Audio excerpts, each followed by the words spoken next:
Might as well.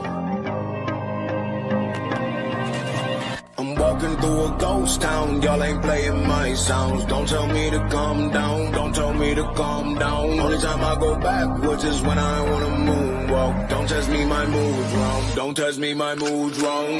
We are who we say that we are. You were lost in the stars, and it's all from the start. Never running no pace, never on the right page. But we still read that book, and we still run that race. Mississippi Racer riding out, no shortcuts, no time for that. Mississippi Racer riding out, till the wheels fall off, I'm driving that. Mississippi Racer riding out, wheels stop burning, strike the match. Mississippi Racer riding out, red light, green light, red light, good night. Red light, green light, red light, good night. Red light, green light, red light, good night. Red light, green light, red light, good night. Red light, green light, red light, good night. Time to chill, don't sweat it. Good morning. Good morning. I screwed this up. Good morning. Welcome back to the morning show. I am Wire to Wire Gene. I'm fired up. I got two of the best sitting right with me. Before I introduce the host with the most, I got to introduce my man William, Mr. Morgan, NBA Gauntlet Geek, my guy. How you feeling this morning, Will? I'm doing good, man. Thank you guys for having me on again. I appreciate it. Bro, I appreciate having you on. Love talking sports with you. Even though you're rocking that Bulls hat, it's all right. Chicago's all right with me. I'm good with them. Y'all ain't in our division. We're fine. But we are going to talk a little Chicago. We are going to talk a little Chicago. Are you a Bears fan, Will? Or are you a Saints fan? You're a Saints fan. But it's all right. We're going to make fun of your fellow fandom. We're going to make fun of your fellow fans. Like okay. The upper right corner, Mr. Mo Better. Mo money, mo problems. Mr. Mo Better. How you feeling, brother? I'm doing great on an amazing Tuesday. It's supposed to be the best time of the year. World Series in full swing. Football is going on. First week of the NBA. Let's go. We had a sports equinox yesterday. And if you don't know what a sports equinox is, that's okay. I'll feed you, baby bird. Sports equinox is when all four major sports play on the same night. It doesn't happen often. You got to hit it on a Sunday, Monday, or Thursday, so the NFL is there. It's got to be why baseball's still playing, so you need the World Series to hit on one of those 3 days. Mm-hmm. And it only can happen for about a week, because the NBA starts at the end of the MLB season, and the NHL, you basically only have about a week for it to happen. Now, you get about one, sometimes two in a year, but we had sports equinox last night, and it was a rough night to be a New York fan. I hate doing this. I wanted a better World Series. I did. The Knicks lost to the Cavs last night. The Giants got their butts kicked on Monday Night Football by the Steelers. And the Yankees went down to 0-3 to the Los Angeles Dodgers. Now, Mo, I know that you're not like gung-ho Dodgers guy, but you are a Dodgers fan. And I was talking to you pre-show, and what I found was very interesting was this. I felt the same way you did, but I get it. If I was a Phillies fan, I would want to sweep, right? But I felt the same way you did, and I'm really disappointed right now in this World Series. Like, all three games have been rather good games, but I expected more scoring, and I expected a longer series. And with the Dodgers going up 3-0 last night, Walker Buehler, I don't think he's had a lot of runs since the NLDS. What are your thoughts on the World Series so far? I know you've been keeping up with it. I get you do the NBA thing. You got to be the busiest man in the world. But what are your thoughts on the World Series so far? I'm amazed at how easily the Dodgers seem to be handling the Yankees. I really am.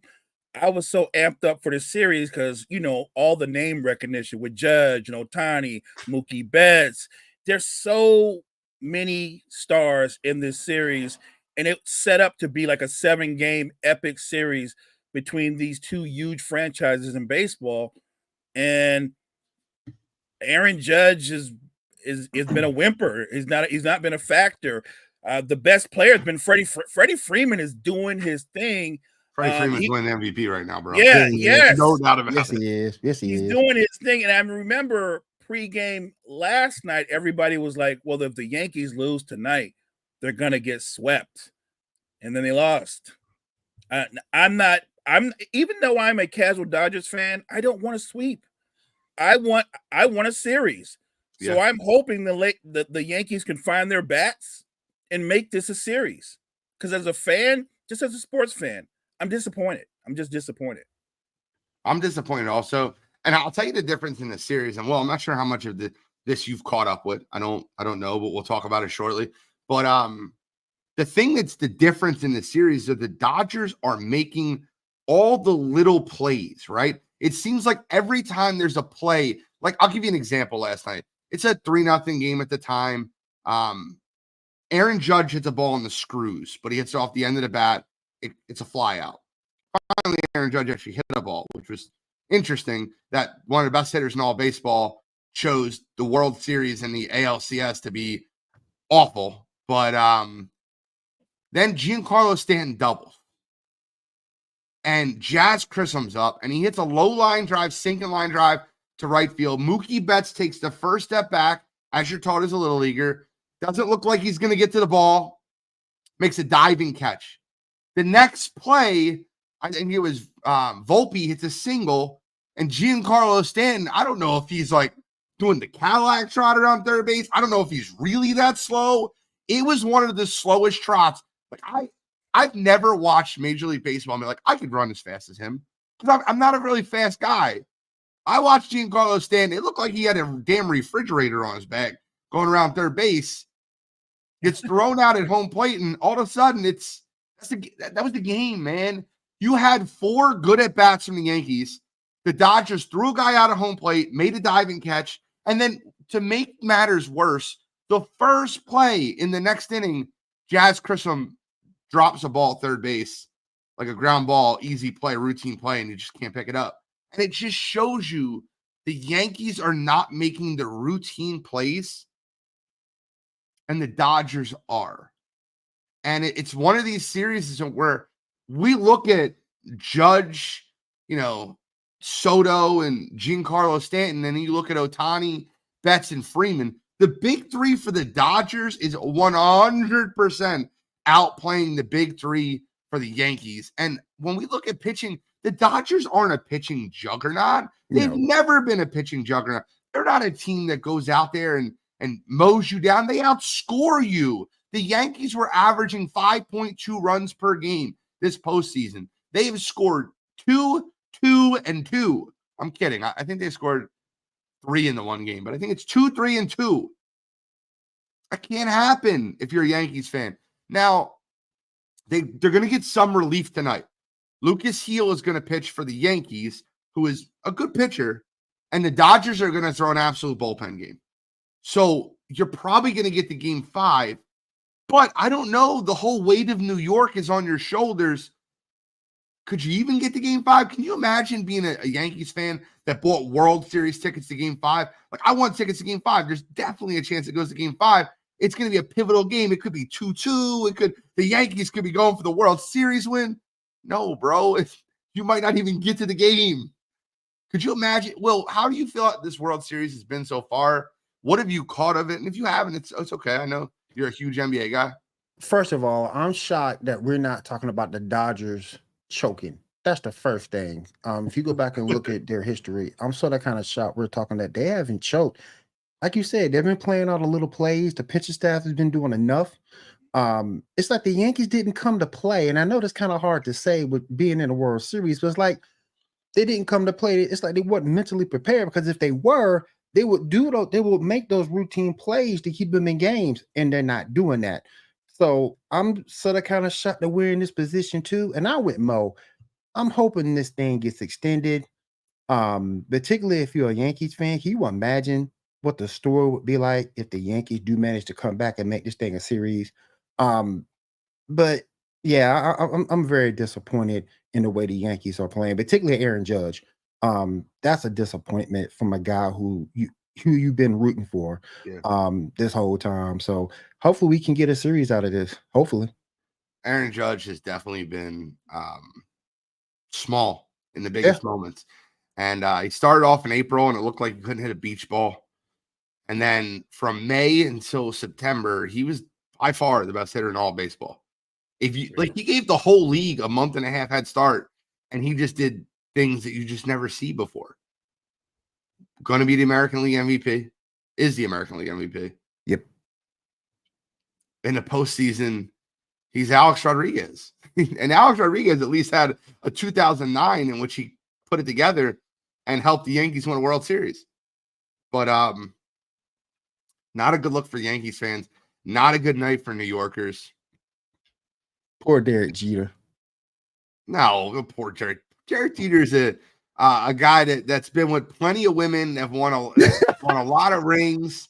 Derek Jeter, yes. Fine. But it's got to Derek Jeter, bro. But it's got to make him sick to his stomach to see his team playing like this. It's got to be. He called it though. When they asked him about Aaron Judge in September, he goes, man, he's sitting on our level. I don't know how they keep pitching to him, blah, blah, blah, but he's got to do it in the postseason in New York. And blah, blah. He said that literally. And yeah, that rings super true. If you're in New York, you have to do it in the postseason. And those fans hold you and those fans hold you accountable too. You got to live with your hits and your misses. They hold you accountable. So that's gotta be tough to deal with too. You're absolutely correct. They do. All right, let's move forward. Hopefully we get a game 4 or game 5 after a game 4 tonight. I'm hoping that the series is extended. And I picked Dodgers in 6. Like I thought the Dodgers are going to win the series. I never thought it would be this easy for them. All right, let's move forward though. I do want to address another New York moment. Last night, Monday Night Football, the Pittsburgh Steelers beat the New York Giants. And it felt like, and I'm not trying to be that guy. I got to watch both games. I have 2 TVs in the living room. So it's a beautiful thing to be able to keep in touch with both. I'll say this, and this is what I just don't get. I feel like the Giants find ways to lose football games. Like that game was there for the taking. It was there for the taking. They make the game an 8-point game. The Steelers fumble the ball.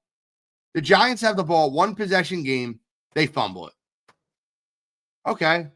They get the ball back. Punt the ball back. They get the ball back. Interception, Daniel Jones. It's like when the game matters, and Daniel Jones responsible for both turnovers. TJ Watt, strip sack fumble. I get it. He got in the backfield. TJ Watt's a really good player. Yeah, he is. But you got to hold on to the ball. That's okay. Then the interception on the final drive. Should the Giants make a move to Drew Lock? Should the Giants abandon ship when it comes to Daniel Jones? We all know Drew Lock isn't the answer, right? We've seen Drew Lock in Denver. We've seen Drew Lock in Seattle. We know Drew Lock isn't the answer. Should the Giants ride this out with Daniel Jones and lose as many games as possible and get a pick, or should they make a move to because here's where my thought process is at, Mo. You got to know whether Brian Daboll's your guy. And if they have a failure this year and they go 3-14 or 4-12, or sorry, 4-13 or 5-12, you got to know whether you have to move on from Brian Daboll. You have to know whether you need another head coach.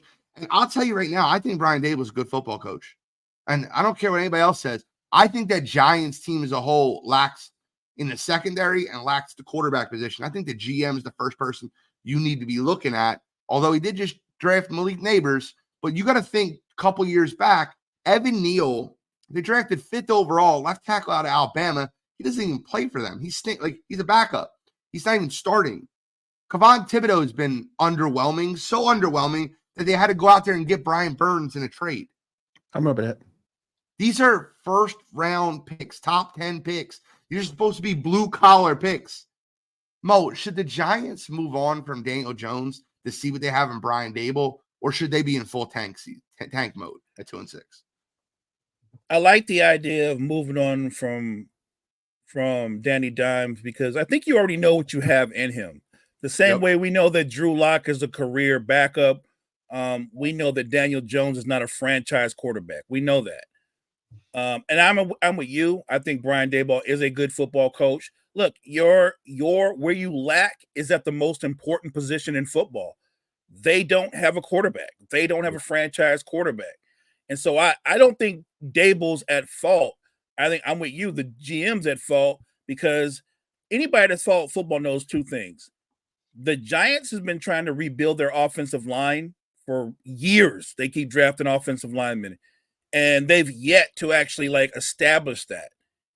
And they haven't established a franchise quarterback. They're looking to replace Eli, and they haven't done that yet.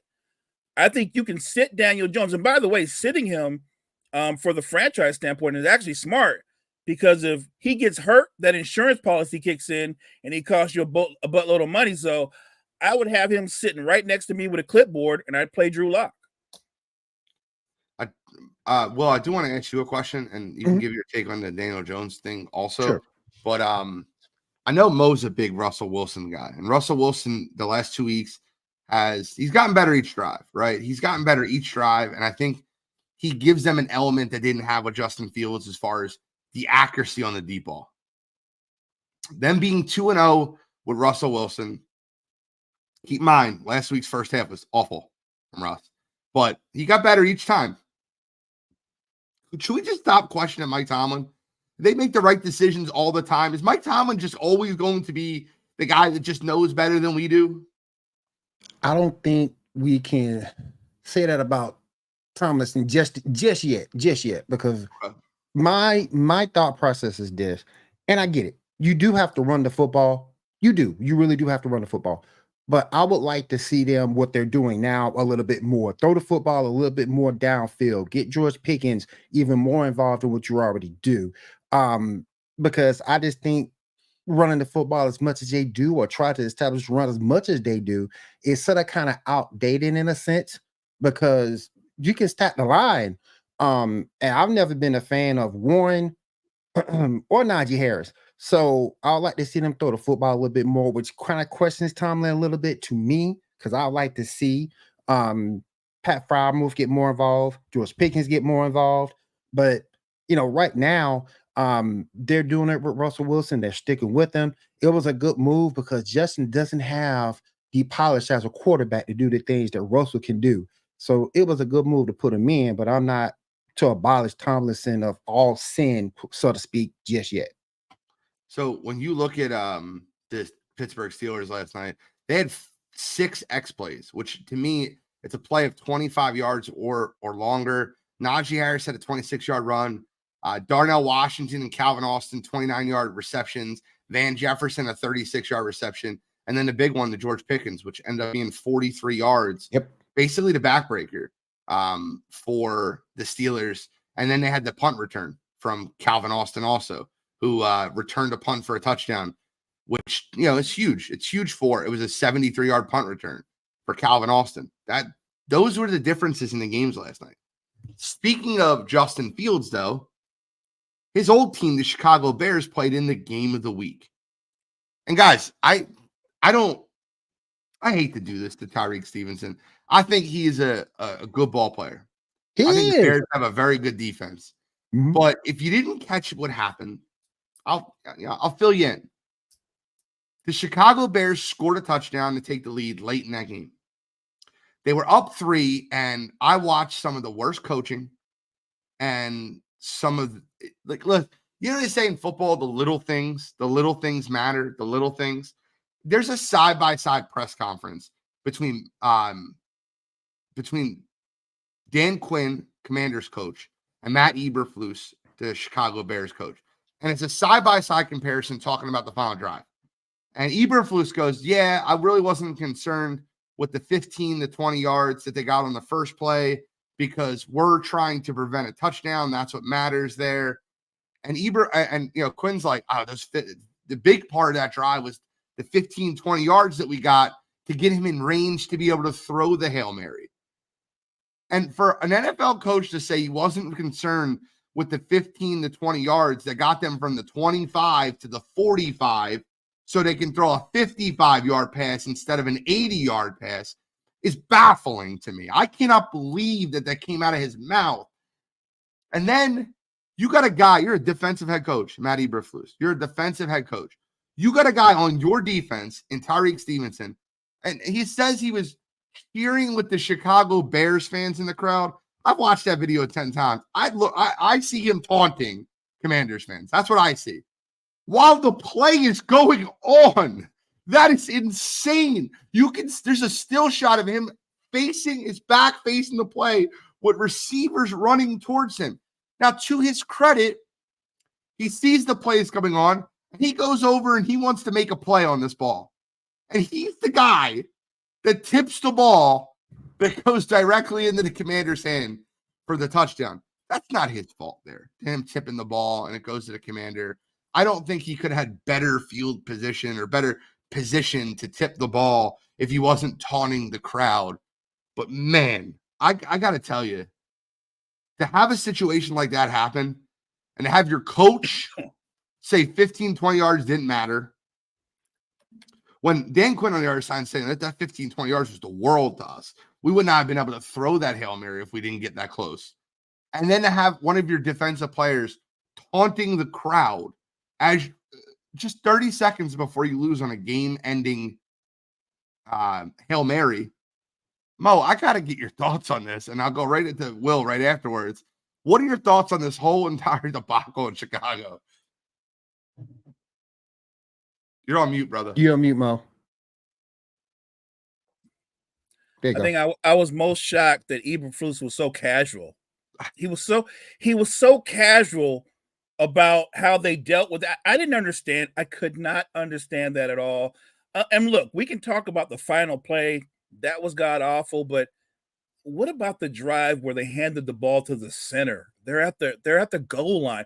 Why would you do that? That makes no sense at all. And it's one of those games, if you watch the game start to finish, I actually thought the Commanders outplayed the Bears basically the whole game, but the Commanders kept shooting themselves in the foot with penalties, but they outplayed them. Late in the game, though, the Bears took control. They had a chance to end the game, and you hand the ball to the center? What were you thinking? That makes no sense. I just thought that was a lack of leadership, terrible play calling, terrible decision making. I don't want to put it all on the DB on that last play. Like, I'm with Eugene. I don't think that's all on him because they say they practice it over and over again. A lot of teams do on those jump ball Hail Mary situation. Well, rule number one is you always have somebody in the back with the other guy.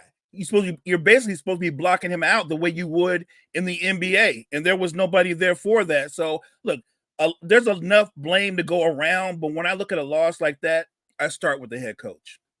Yeah. And I got to give the kid credit. The kid did come up and take blame and apologize for what he did. So I got to give him props on that. He did, but he still needs to get trashed all week. Oh, yeah. Hell, trash. Hell yeah. I mean, it's a good. Clear when I say that. Hell yeah.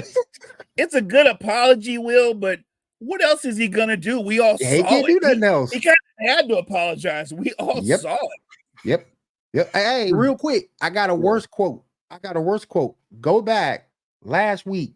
Saints lost last week to the Denver Broncos. When asked, should there be a head coaching change? Mickey Loomis says, good teams look beyond the results. I'm like, bro, you better be glad I wasn't in that press conference. You better be glad I wasn't there. You 2-5 at the time. Good teams look beyond the results. Now they lost 6 straight. Yep. They were 2-0. They were talking the league. I remember on Wire to Wire, we did an overreaction segment, and Cottrell was a big Saints fan. He's a Browns fan, but his NFC team's always been the Saints. Mm-hmm. After week 1, and the Saints had that, it's like, should we look at the Saints as a playoff team? And I said, no. And then after week 2, they go into Dallas and absolutely beat up the Cowboys.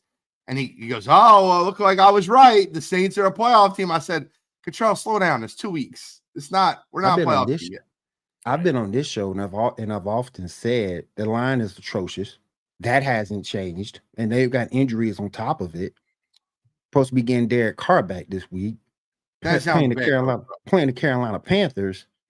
We lose this game. Oh boy, gotta be gone. Gotta be. Dennis Allen is a bad football coach.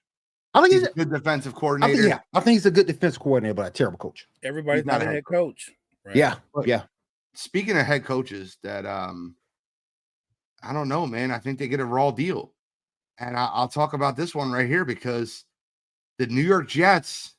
I think they were 2-3, and they fired their head coach, Robert Saleh. And their defense was at that time was ranked number 2 in the NFL. now they're 2-6, and they lost to the lowly, hapless Patriots. 3 straight. Every week it's something new with the Jets, right? Every week it's they fire their head coach. We're gonna get better, and then they trade for Devontae Adams. We're gonna get better, and it's Mike Williams' fault. We're gonna get better, and they're 2-6 now. Mike Greenberg had like a great segment. I know he's a huge Jets fan, but he had a great segment on Get Up, and he said this could go down as one of the biggest failures in the history of sports. And he compared it to the 2011 Philadelphia Eagles team, the Dream Team, that went 8-8. And he goes, this team is far worse than that. This team is not going 8-8, and it's far worse than that. And I remember that Dream Team. I'll never forget when Vince Young said that. Wait a minute. Is that the Dream Team where they had Vince Young was the backup quarterback? Yes. I think Vic was the starter. Yep. And you guys went out and got what was the Raider quarterback? Nnamdi Asomugha. Remember? Nnamdi. Right. Yeah. I remember that. And Asomugha was getting burnt so bad, but we started calling him Gumby I'm somewhere. I mean, we had Ronnie Brown who threw a weird interception in a bad game. We had Ryan Matthews. They went out and they just went out and got all these superstar players and just fell flat on their face. And Greenberg compared the Jets to that. And this Jets team, they have all the talent in the world, man. They're just missing a good coach and a guy that can. But what I'll say the Jets are missing more than anything is a leader. And Aaron Rodgers is not that leader. He's not a leader. Me and Mo talked about it on this show. How we thought that getting Devontae Adams isn't a cure. It wasn't going to be all fix all. And we're seeing that now. I'll tell you this, and I just want to make this as simple as I can make it. The Jets are a brand of football that I don't think anyone can get behind because their defense has gotten worse since they fired their head coach. Their tackling has gotten worse. Robert Saleh's over there being a defensive assistant in Green Bay. I bet you Green Bay goes a lot further than the Jets do because Robert Saleh is a good football coach, guys. I'm sorry. You wanted to blame Robert Saleh for Aaron Rodgers not being a good leader of men. That Robert Saleh took Zach Wilson to 8-9. The Jets are 2-6 with a very good roster. But I ask you this, Gene. Has Aaron Rodgers ever been a good leader? Even in Green Bay? Never been a good leader, man. Ever been a good leader? Never. I remember when McCarthy was the problem. Mm-hmm. I remember that. And McCarthy was the problem, and then Matt LaFleur was the problem. Yep. It's always somebody else. Mike Williams was the problem. He's just got to beat the red line. I think that locker room. I think that locker room was fractured. I think it's fractured because of the firing of Saleh. I don't think that clearly this team is not on the same page. It's a locker room divided. It's a locker room devoid of leadership, like you said. And then it becomes one of those locker rooms where you don't trust the people above you. I don't think they trust the GM. I don't think they care for their owner. It's a franchise in disarray. If you're a Jets fan, you have every reason to be depressed. This is an epic fail. The only place this Jets team is going to win a Super Bowl is on Madden. On Madden, they're going to be hell to pay on Madden. Yep. You gotta be careful about the updates, though, Mo. That's fair.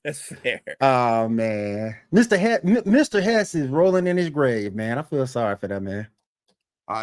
Another thing that happened on Sunday that we need to talk about is Sunday Night Football.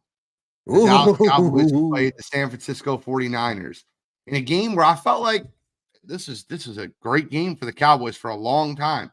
They kept this game close, and then it even made a really nice attempt to try to make a comeback in this game. I've always looked at the 49ers as a superior team. They beat up Dallas every time they play them. I don't remember the last time that Dallas has beat San Fran. I don't remember it. They were down at one point 27-10. The Cowboys scored 2 touchdowns in a row to make it 30-24 and got the ball back. But what I do want to talk about is I want to talk about the touchdown that happened to George Kittle. And I think it's a huge conversation piece because it was a big play. Kittle goes down the sideline, and if you watch the replay of the play, Trevon Diggs basically gives up on the play. He thinks one of the guys is going to push Kittle out of bounds. And then it becomes too late. And Kittle ends up getting around that guy. And, a media member asked Trevon Diggs after the game, what happened on that play? Like, did you think he was going out of bounds? It's a reasonable question to ask when this was already being showed on replay. And Trevon Diggs did the worst athlete thing that you can do. I hate when athletes do this. I can't stand it. He did you could never play football the way I play football, and you're a disgrace, and blah, blah, blah. And he goes, well, all right, that's fine. You're right. I can never play football the way, but can you answer the question about like what happened on that play? And then he like responded with a vulgar term. Like, I don't want to repeat it on Roku or Northeast Sports streaming services. I don't want to repeat it, but he responded with a vulgar term towards the reporter. And then, he apologized for it this morning or yesterday, like late last night. And you ever hear an apology and you're just like, I don't accept that. That's not what it was like one of his apologies. He was just, I shouldn't have reacted that way, but he was trying to smear my name and say wild things. He asked you what happened on a play in which it looked like you gave up on the play. That's a reasonable question for a reporter to ask a 3-4 team in which their owners said, we're going all in. This is a Super Bowl or bust year, and you're 3-4. Your quarterback after 3 weeks said, go ahead, give up on us now, but don't be there when we come back. You got a lot of talk. I need to hear your opinion on this. I need to hear your guys sound off on this. Trevon Diggs deserves it. Will, I'm going to start with you, brother. I think media members get an unfair take sometimes with these athletes asking legitimate questions, and these athletes just go off the hinges off their own play. Because all he was doing was addressing the field of play. He was just addressing the player's actions. He wasn't talking out his name. He wasn't calling them any names. He wasn't taking it personal. He was asking a legitimate question about what you did on the field. And I thought what Diggs did was just terrible, because again, the reporter didn't come at him from a personal level. He came at him he came and asked that question from him as an athlete. And I think for him to react that way that he did, I think he was completely wrong with that. And I think not all media members, because you got some questionable people out there, but that particular reporter didn't deserve that. Mo? I was most disappointed. Look, the initial statement, that interaction was terrible, but what bothered me the most was the apology, because it wasn't really an apology. It was an excuse. He deflected. And I'm not about that. It's weird, because I feel like more and more in sports, and maybe in other areas in general, nobody just actually apologizes. Now they apologize, but it's always with some kind of narrative to where they're not the bad guy, and the other person who asked the question is the bad guy. Yep. And these beat writers, these reporters, literally is just doing his job. It's not a got you moment. It's what were you thinking on that play? It's fair to say, I think as I watched the game, I thought he thought somebody was going to push him out of bounds. That's still on him, though. You don't quit on a play because you don't know. You don't know what's going to happen. He relaxed and assumed something that as a football player you should never do. And I think he was too embarrassed, because he knows that's what he did, and he snapped at the reporter, and he was wrong for it. But the apology was god awful. Now, in the bigger picture, I'm looking pretty good, because before the season started, I said the Cowboys weren't going to make the playoffs. They're not going to make the playoffs. You did say that. Yeah, I was with you. I didn't pick them out of pure hate, though. Mine has no stake. I didn't pick them just because I'm a hater. I knew the Eagles would be better. I wasn't expecting to see this out of the Commanders, though. Yeah, the Commanders are playing above water. The Philadelphia Eagles, 3 straight games where their defense has allowed less than 20 points. They've only allowed 2 touchdowns in the last 3 games combined, and they were both to the Bengals. Philadelphia Eagles look like they're rolling after the bye week. That's great. And you got Devontae out. You got AJ Brown. You got Devonta Smith involved. That's a good thing to see. It also helps that you guys have a great run game because when you got Oh yeah, heck yeah. when you got a great run game, it keeps your defense off the field. And it's making the Giants look stupid because they hitched their wagon to the wrong horse. When I'm not listening to Wire to Wire Network, one of the podcasts I really love to listen to is The Pivot. And Saquon Barkley was just on The Pivot. And man, I got to tell you, anything you've heard about this guy it's just not enough. He's just different. He's awesome. And if you've seen the mic'd up moment with him when he could have broke his own record for most rushing yards per game. Oh, with Sirianni, right? Yeah, I saw that with Sirianni. Yeah. Sirianni walked over and he was mic'd up for the game. He knew he was mic'd up. And Sirianni walked over and was like, hey, man, you're 13 yards away from your career high. Like, I would love you to get it, but it's up to you. Like, you let me know. He goes, nah, let the young guys eat. They've been working really hard. I like that. And, it was such a like Nick Sirianni is like, man, like to have that type of leadership is just insane. And I really love that. And blah, blah, blah. He went on The Pivot and Ryan Clark asked him the same question. And he's like, what was going through your head there? Like, he's like, I actually hate that they aired that. He's like, because it makes it feel like it's like I didn't say it because I was mic'd up. He's like, I hate that they aired that because I don't want that attention. I know how hard Kenny Gainwell works, and I know how hard Will Shipley works, and I wanted them to be able to get their time because like those guys are hardworking guys, and I they deserve that moment. And my goal was to get into the game and get it to the point where we can get those young guys some time. And every time I hear this man talk, he's just he's awesome, right? And listen, let me just be very clear. I love Saquon Barkley. I was critical of him in the Atlanta game, and I'll still be critical of him in the Atlanta game. I never said I didn't like the guy, but I will say this. Saquon Barkley has won us more games than he's lost us so far. And it's just awesome having that guy on our team. Giants fans, I know you're probably punching air right now because you're off a great one, but Philadelphia Eagles are definitely on the rise right now. And I love to see they got a home game versus Jacksonville, a sneaky Jacksonville team this week. You can't sleep on them. That's true. Can't sleep on them. Everyone hard. Can't sleep on them. Like, look at their losses, even their blowout loss to the Bears. Their receivers dropped 4 touchdown passes. Yep.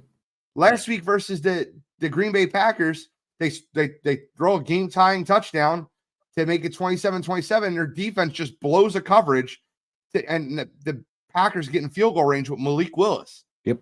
Every week they're playing someone hard. It's just I love Evan Ingram off that team. I love Evan Ingram. Just for a quick reference, shout out to Malik Willis. I'm just saying, a lot of people thought this guy could not play, and it goes to show you culture and coaching make all the difference in the world. Malik Willis, yeah, I think he's putting people on notice that he can play the position of quarterback. And that's a shout out. I think that's a shout out to coaching. We 100%. Talked about that earlier, coaching and leadership. I think that's a shout out to coaching to get him to be in that position to where he can have a positive contribution to that team. Here's the thing, though, Will, and I say this all the time. I don't think a lot of these quarterbacks are busts. And like when people are like ready, like, hey, this guy's a bust. Right. This guy is not good, right? I don't think that these guys are busts. What I think is they're in the wrong situations. And you can almost see those situations a mile away, right? Yeah. A defensive head coach takes over for a second-year quarterback. This is not a good idea. Or when you have a guy like Dave Canales that goes into Carolina and goes, oh, no, we're not building a system around Bryce Young. He's going to work into the system that we're running. Yeah, that was really brilliant of you. Yeah, no, exactly. And my point being is when these guys, like, look at Sam. Talk about resurgence. Sam Darnold in Minnesota. Yep. Geno Smith in Seattle. Yep. Yes. And Baker Mayfield. Yep. Even without Mike Evans, without Chris Godwin, they were right 337 and 3 touchdowns. Granted, they almost beat the Falcons without their best 2 receivers. Yep. When Jalen Hurts played without his best 2 receivers, we look lost. Lost. So I don't think there's a such thing as bad, like big bust. There's busts like Jamarcus Russell was a bust. The guy wouldn't read the playbook, right? Like you guys all know the story of Jamarcus Russell where they gave him an empty tape and they told him to go home and watch game tape and they asked him how the game tape was. And he goes, oh, it's great. I watched it all. He's like, it was blank. Like There's nothing Right. on it. You never put it in. That's it's it's the whole draft day story where they tape a $20 bill to the last page of the playbook and they ask if you read the playbook, and he goes, "Yeah, I read the playbook." He's like, "All right, what about the $20 bill?" And he goes, "Oh yeah, I didn't read the playbook." Like Marcus Russell is the only guy that had the balls to go home and say he watched game tape on a blank tape. That's a bust. But these other guys in the league, Justin Fields has proven that he can win in the right situation. Russell Wilson, who is written off for dead, has proven that he can win in the right situation. Brock Purdy, who was a guy that was terrible at Iowa State. I don't care what you say. Go watch tape on him. Turn on the Iowa State versus Iowa game in which Brock Purdy played, and you tell me if that guy would have been an NFL quarterback. But in Kyle Shanahan's system, looked pretty good. Yeah. Let me ask you this question on Gene. I agree with what you said, but there are some guys that you can kind of tell they're not the guy. Like, look at the Like Will Levis? situation. Well, I was going there, but I was also going to say, look at the situation in Indianapolis. Anthony Richardson is not the guy. No. Not the guy. And Steichen is a terrific coach. You know this, Correct. but he's not going to get but so far if they fully buy into trying to make Richardson is not the guy. It also proves, Mo, that the best athlete is not going to be the best quarterback. 100%. He is not going to be the best quarterback. He is a combine baby. Yep. But there is a spot, in my opinion, for Anthony Richardson in the league, and it's a Taysom Hill-type role. A guy that can throw the deep ball, gadget play. Hell, move him to tight end. Yeah. Anthony Richardson. I give him a little bit bigger, but yeah. There's so many guys when you watch tape on them, you can kind of see where their deficiencies are. And Anthony Richardson, what scared me about Anthony Richardson coming out and why I said he was a bust when he came out, which is kind of against what I just said. But the reason I said it was because he could never throw the intermediate route. Like, he could throw the ball 60 yards on a dime, which is incredible. But if you ask him to throw a 7-yard out, he's throwing the ball to the other team. He has no idea where to throw the ball. Anthony Richardson's a guy like that. Will Levis, a guy that couldn't beat out Sean Clifford at Penn State and then got picked in the league because he looked great throwing a 70-yard pass without a shirt on. I don't like those things are very you can see those things coming a mile away. I thought I seen it with Brock Purdy because I watched him play at Iowa State, but great coaching in San Francisco has turned that kid into a diamond. Because the thing that makes me mad about Anthony Richardson, he turns all those good receivers with the coach from pluses to minuses, and that makes me upset because the coach, they got some good receivers down there. They got some good receivers. Yeah. I will say this: if you got a guy like Josh Downs on your roster, or Alec Pierce, they're gonna thrive a little bit more with Anthony Richardson because he's gonna throw the deep ball better. Like, he threw a 70-yard pass to Downs this past week. He threw a 70-yard pass to Alec Pierce last week. And in a game in which I felt like was there for the taking, the Indianapolis Colts could have won that football game. Anthony Richardson was 10 for 32. And if you're 10 for 32 and you're running the ball for 6 yards a carry, that might be one of those times where you just go, maybe we should run the ball a little bit more.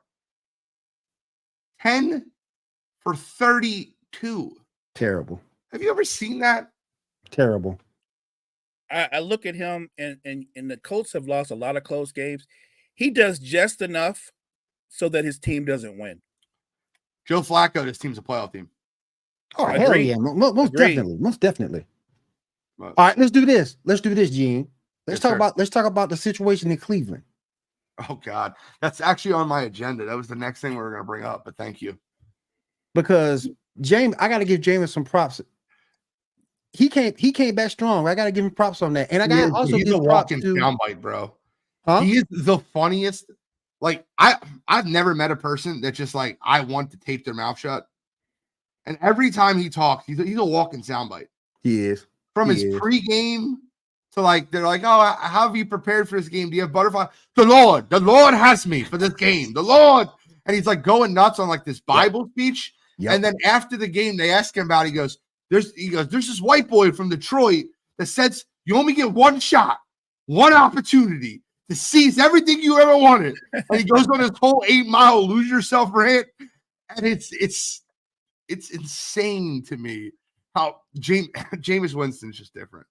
You He's also a got to give different Stefanski props too, giving up offensive play calling. You also got to give him props on that too. That's definitely an ego check right there in order to help your team win. I got to give him props on that too. Jameis walked in there and gave them comparable quarterback play. Is what they Yep. needed. Yep. And it's all the difference in the world. And I'm not saying they're going to become a playoff team, but I am saying they're going to be better offensively for having him out there. Even though Deshaun Watson was injured, he wasn't playing well. No. Jameis, I joked that anybody is an upgrade from what Watson was giving them. Now they have a chance to get some points on the board and then let that defense go after teams. So I think they're a little bit more dangerous. But do I think they're going to make the playoffs in that division? I don't think so. Me neither. But it did make it tougher. They did make it tougher. Yeah. I will say this though, if you go a little bit deeper with it, he tried to throw that game away. Like, I'm not trying to be an ass when I say that. Like, that ball was a perfect pass to Kyle Hamilton. That Kyle Hamilton just dropped. He dropped it. Literally perfect. He threw a perfect pass to the other if team. If he catches that ball, that's a different ball game. Well, the game's over. The game's over. That was before the game. Game over. He threw the ball directly to him. And then after the game, and then the fact that he quoted 8 Mile and said, you only have one shot, one opportunity. You were the number 1 pick, bro. You had more than one shot. Like, I don't want to hear one shot, one opportunity. Like, if you go back to Jameis's college days, in which he was the head coach of Florida State and then head coach of A&M. I don't know why I'm drawing a blank. Are you talking about Jimbo Fisher? Jimbo Fisher benched him for a game and told him, like, do not wear your shoulder pads. And Jameis Winston came out wearing his shoulder pads, and Jimbo sent him back in the locker room and goes, take the damn shoulder pads off. And he came back with just the jersey on. Jameis is just different, bro. He's just different. The eating W's, the fact that he handed the ball off in victory formation because he wanted to get Jamal Williams a touchdown. I remember that. He does a lot of really dumb shit. Yep. It's weird because you're right. Jameis seems like he's playing a character who's playing the role of a quarterback. Like, he's kind of almost like got the over that insanely over the top personality, like a wrestling star. Yeah. Yep. That's a good comparison. Good comparison. He had said something to one of the guys, dude, you just got to keep hearing these interviews on like Pivot and things like that, talking about Jameis. But he goes, you know, when you wake up in the morning and you smell that bacon in the oven, and you open that bacon, you open that oven, and that heat hits you. That's how hard I want you to hit the other team today. I'm like, what the hell is this man talking about? He like you said, Jameis is different. All right, guys. I want to move away from the NFL. We have all week to talk about the NFL. I got 2 of the best NBA guys that you can talk to. And you see, I switched to big basketball. I got a little NBA talk. My man Will on here. And Will, by the way, we're going to talk afterwards. If you can come on tomorrow, whatever, we're going to talk. But the NBA season has started. Mm-hmm. And there's a few things that have stood out to me so far, just through 3-4 games, depending on what you're looking at, 3-4 games into the NBA season. One thing I want to stand out, and because I have Will and Mo on the show, the Lakers offense looks a million times better. And I've never been like a guy to trash a coach. I thought Darvin Ham was a good motivator of men. I know nothing against Darvin, but they did a side-by-side in the huddle of a JJ Redick huddle and a Darvin Ham huddle.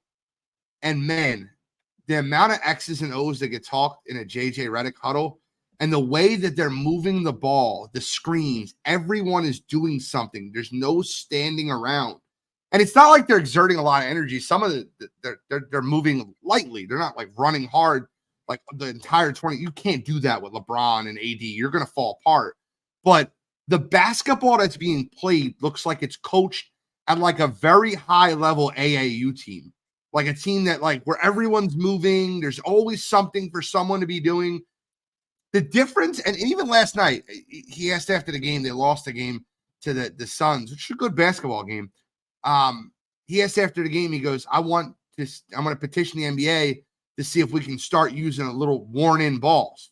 And I'm not kidding, because that's how much it matters to him of like the little things in the NBA. Will, Mo, how much does that stuff matter? And Will, I'll go to you first. And what are your thoughts so far on the Lakers start 3-1? I'm liking what I'm seeing because no one, as you alluded to, no one's standing around at off. No one's standing around. Everybody's moving. Back screen here, back door there. Everyone's moving. You're seeing LeBron not being ball dominant in terms of bringing the ball up the floor. He's getting other people involved. I'm loving to see that. And it's a good brand of basketball. You also see Anthony Davis step up a little bit more than what he did last year early. Everything with him is going to be attributed to his health, but so far I'm liking what I'm seeing. I think Mo is right. I think if they keep this up in terms of that motion, the offensive motion, and getting back on defense, I think they're going to win that division. Now, how far they go past that, I don't know, but I think they will be the ones to win that division. I'll say this, and Mo, I'll go right to you. I'll say this. I had no faith in them doing anything before I watched them play 4 games of basketball. And now I'm just like, wow, okay, that's the way an NBA offense should be run. That's a path to victory. Mo, what have you seen through 4 games? What I expected when you watch the Lakers play, everybody that's on the court is a scoring threat. Everybody is involved. I said that I thought Rui Hachimura was going to elevate his game. I expected him to score between 16 and 18 this season. He's right at those marks. They're taking the ball out of LeBron's hands and they're running pin downs and screen and rolls for Anthony Davis. They're become more Anthony Davis centric, but I think that's the way you go. That's the way you go. Then you can run those pin downs or go 1-4 sets and have a pick and roll situation with an Austin Reeves. Like the only guy that's not playing well for the Lakers right now is D'Lo. He's the only one that's not playing well, and they're finding a way to win games despite that. I think what JJ Redick has done is he's made a commitment to make everybody on the floor a scoring threat. They're not sitting around. LeBron's not dribbling the air out the ball. The ball moves. That's more importantly. The balls and the bodies are moving. Austin Reeves set a screen to create a low post pin down for Anthony Davis. Like, when's the last time you seen that kind of stuff getting done? Yeah. JJ Redick, guys, he is coaching. He is coaching. And I've got nothing against Darvin Ham.